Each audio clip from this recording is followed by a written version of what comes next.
Hello and welcome to the first of what I hope is many I Am Your Father reaction analysis videos. So we're a Star Wars show, so of course we're going to be talking about the Last Jedi trailer.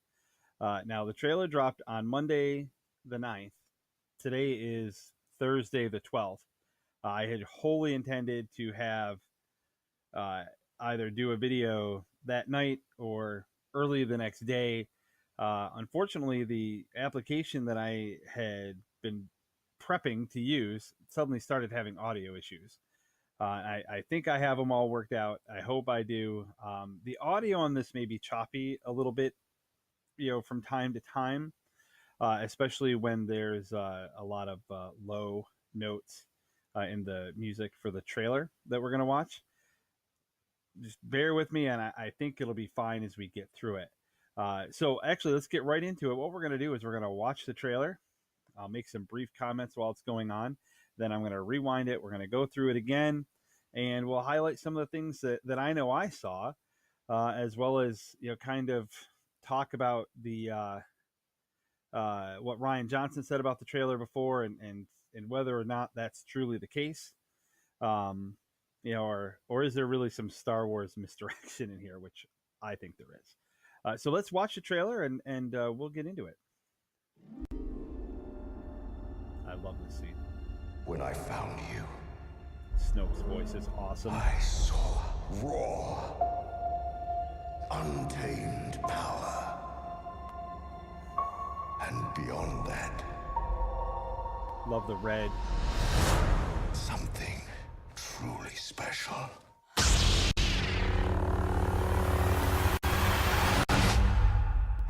Love this music right here. Something inside me has always been there, Been waiting for that. but now it's awake. And I need help.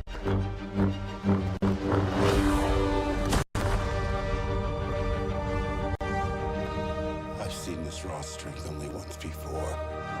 It didn't scare me enough then. It does now.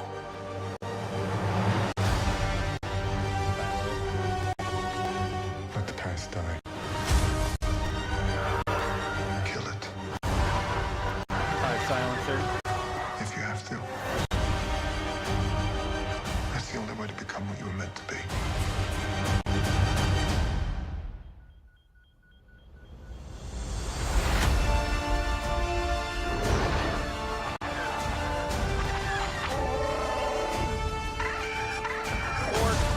We have a spark that'll light the fire that'll burn the First Order down.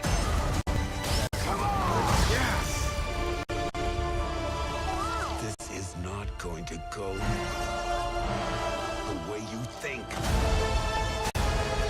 Fulfill your destiny. I need someone to show me my place in all this.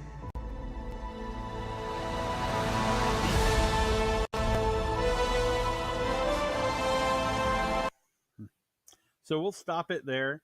Uh, Everything we hoped it could be, well worth the wait. Um, I've watched it, I don't know, 60, 70 times already this week. Um, and what I want to do now is kind of share some of the things that I've seen over my repeated watchings, plus some of the things I'm sure you've seen, as well as talking about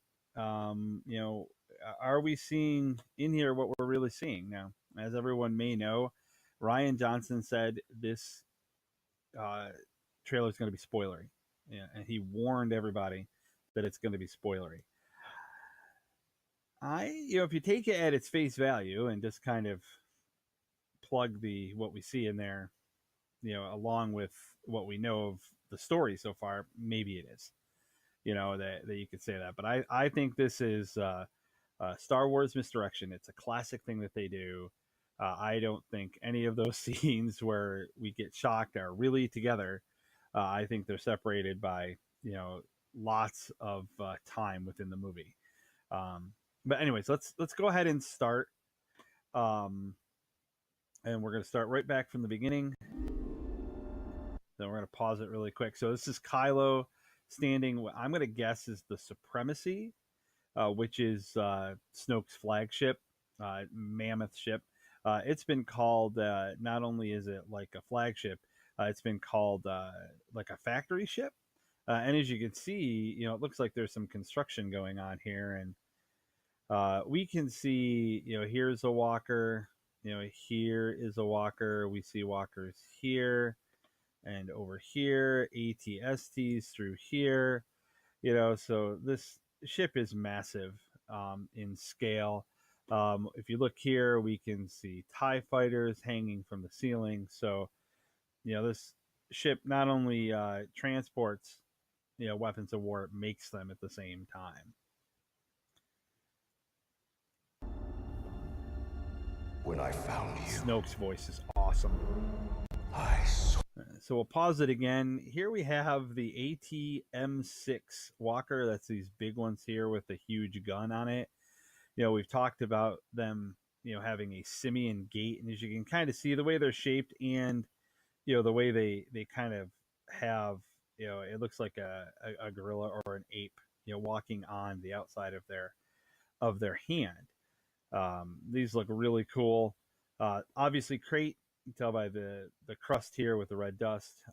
Now we've heard that these ATM-6s are a lot bigger than the standard AT-ATs. Well, if we look right here, there's an AT-AT and there's an AT-AT, and look at how much bigger they are than them. The scale is huge. I can't wait to actually see them with the ground troops in front of them. With the introduction of the TIE silencer, which is Kylo's TIE fighter that we saw him flying around in. We were wondering if we would see his shuttle. Well, right there it is. We don't know if he's on it. Maybe he is. Maybe it's Phasma.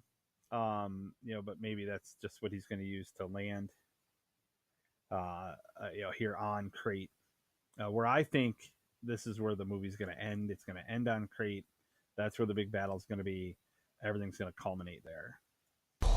Raw, untamed power. All right, we're going to pause this really quick. This is worth mentioning. So here we have Kylo with, they look like First Order snow troopers to me, which I guess they could also be used on like a desert type of surface, like the Crate seems to be. But based with the red mineral that we see there, I'm thinking it's Crate. But the reason why I paused this here is this is a direct homage to Revenge of the Sith, where we saw Anakin leading the clone troopers into the Jedi Temple to execute Order 66. This is a direct reference to that, an homage, if you will. In Revenge of the Sith, Anakin walked left to right. This is top to bottom, but it's still the same, type of scene. They're going dark. I love how you can clearly see the flashlights here on the troopers. Those little details, are just fantastic. And beyond that, I love the mirrored, the red. So really quick, this looks like it's probably Snoke's throne room on the Supremacy or whatever planet he calls home. I love how it's all red with the mirrored surface. Praetorian Guard, it's obviously in the background. something truly special. Okay, so throughout that first 30 seconds or so, we've heard Snoke talking to someone about how when he first met them, he sensed that they had this raw untapped power, and ultimately they were that plus more. They were something special. Now this is that misdirection thing that I'm talking about. You would assume he's talking about Kylo. I find it pretty funny that as soon as he says that, the first or finishes that statement, who do we see? We see Rey. And I think that he's talking about Rey. It's there's a lot. I'm not going to go into all the theories. We'll go into that between now and the time the movie comes out. But I think he's talking about Rey. I think he's had his eye on Rey. He has sensed the power that she has, and he's the one who is truly something special.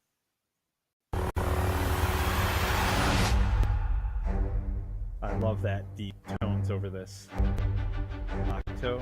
Something That scene. inside me has Luke always holding been his lightsaber. We've been waiting for that. So this, I think, is, and you'll see here in a second. This looks like a very old tree, and the books of the wills, which we've seen in the previous trailer, those books that were written by the first force sensitive beings, um, and form the foundation of the Jedi Order. We saw them. It's got the Old Republic, very Old Republic-esque Jedi symbol on it. They sit on what looks like an altar, um, of roots of trees. I'm guessing this is that tree on the other side, because here we are underneath it. And I need help.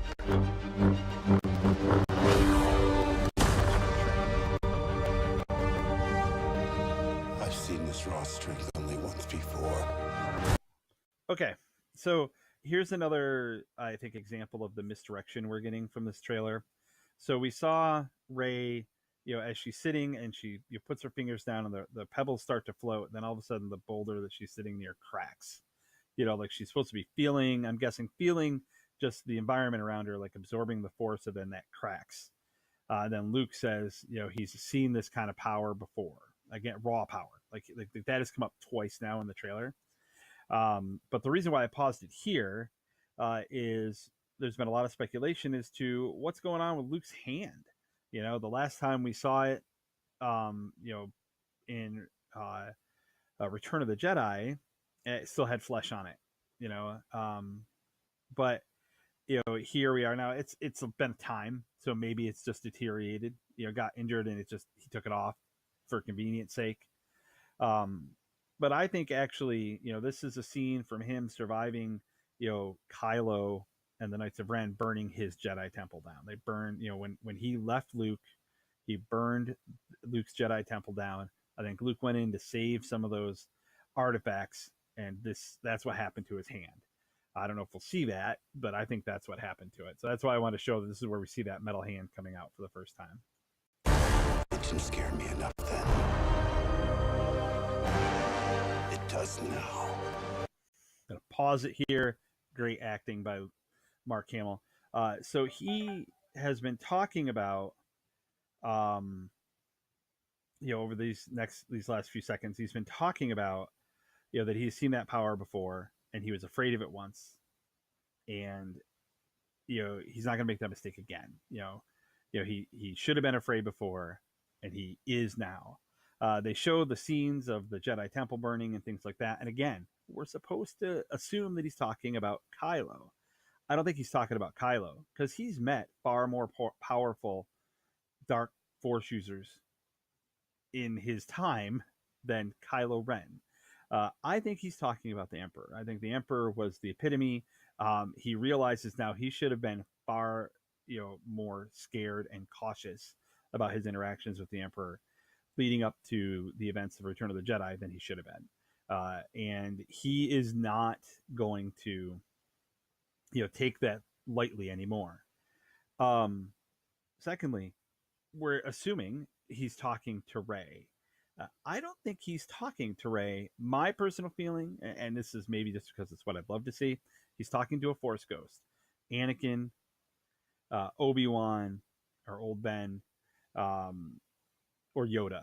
One of those Jedi that he has met in his life, that's who he's talking to.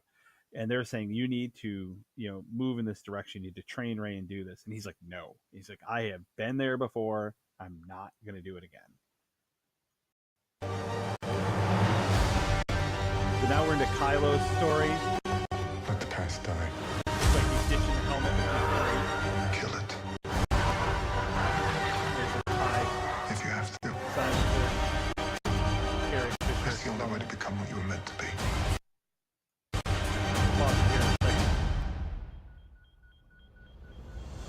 Okay. So again, I think this is some misdirection. Kylo is talking about, in order to be who you want to be or what you were born to be, you need to ditch the past, and if you kill it, if you have to. And he's talking about that, and we see him flying his TIE silencer and targeting what the bridge of a rebel cruiser, or resistance cruiser, excuse me. Obviously it looks like Leia is on the bridge of that resistance cruiser. So this is kind of leading us up to believe that he's going to kill her, or he's struggling with that. Again, I think this is misdirection. I don't think these events happen close together. They may, but I don't think that they do. Um, I think he would struggle with the thought of killing Leia. If you read the novelization of The Force Awakens, killing Han did not get him what he thought it was. He thought it would put him over onto the dark side, like it would be that final push. It didn't do that. It did not sit well with him. He struggles still with the fact that he did that, and that bothers him even more because he shouldn't bother him. Um, when it comes to Princess Leia and Carrie Fisher, there's been a lot of talk and debate about what they're going to do with her character. Um, the Force Awakens was centered on Han. The Last Jedi is supposed to be centered on Luke. Episode 9 is supposed to be centered on Princess Leia. Obviously, that's not going to be the case. I personally think that they should. So, character has to die. It's a sad thing. The character has to die because they have already indicated that no one else is going to play her. They're not going to use any CGI or anything like that. It's the character's life cycle is done, and I think it would be better off if they did it in this movie. It's going to hurt. Give us that pain now. Give us a couple of years to deal with it, and then we can go into episode 9 not dreading the death of Princess General Leia. So anyways, I don't think these happen. Maybe they do. Maybe they are, but I don't think this is so much the case.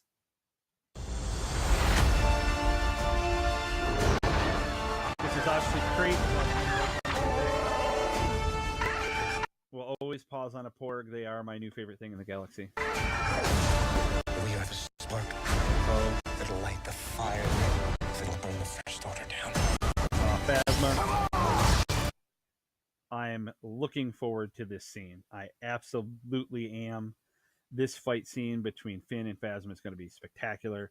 Again, this looks like it happens on the Supremacy. We can see, First Order troopers in the back. You can see TIE fighters up here. Let me highlight them for you. So there's TIE fighters right up here. We see First Order troopers back here.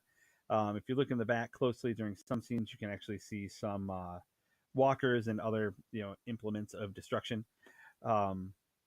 So I think this is on the Supremacy. Finn is in his First Order uniform, so this is the culmination of his mission with Rose, his undercover mission with Rose. But this is going to be awesome. I love Phasma's new pike that she uses. For those interested in where that came from, read the book Phasma. It talks about her, and that is actually a customary weapon from her planet. And it's traditional for her to use that. And it actually gives the backstory of her having that specific weapon. This is not going to go. So we're seeing some of the wildlife here that we've seen images of. So this crystal fox looks awesome. So this is all on crate. We see the red mineral here with the crust, and this is obviously a rebel base. We know they escaped there. We can see in the back, looks like we see some ships and other things that we traditionally see around rebel bases. So I'm guessing the attack is coming, and they're closing the gates here. There's Leia. Think. Fulfill.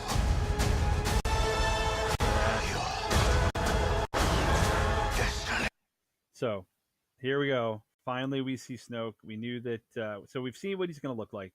It's great seeing him fully fleshed out, with all the effects in place, hearing his voice. We knew he was going to have gold robes. We can see that there, giving that classic Star Wars line, fulfill your destiny. Rey is not having a good time. I need someone to show me my place in all this. Okay, so I'm going to pause it here just because this is another misdirection thing. So we hear Rey saying, I need someone to show me or tell me my place in all this.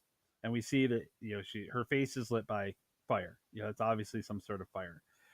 Then we go to Kylo and we see fire behind him. There's fire behind him, and things like that. So you think that, she's facing Kylo, the fire's lighting up. I think these are two entirely different scenes.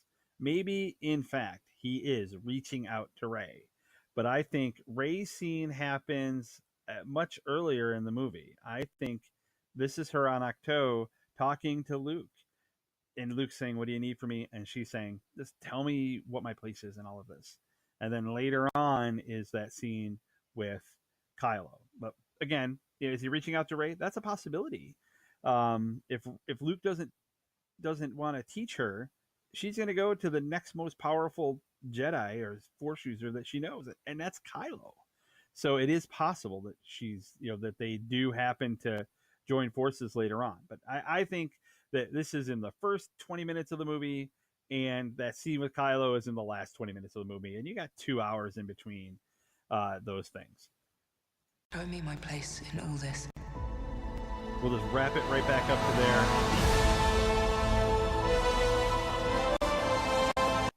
Okay, Star Wars: The Last Jedi. There's the trailer. My breakdown. I hope I hope I pointed out some things that maybe you didn't see. Brought up some points that maybe you hadn't thought about. Get you thinking about the movie. 62 or so days until the movie comes out. I've already got my ticket for the Thursday night showing. So it comes out December 15th. I'm seeing it December 14th, as probably most other people are. I will give a quick non-spoilery first impression review on Thursday night when I get back, with a deep dive later on that weekend after I see it 2 or 3 more times. Maybe I'll even get Fox on the show, and he can give his input as well. So thank you very much for joining, and as always, may the Force be with you.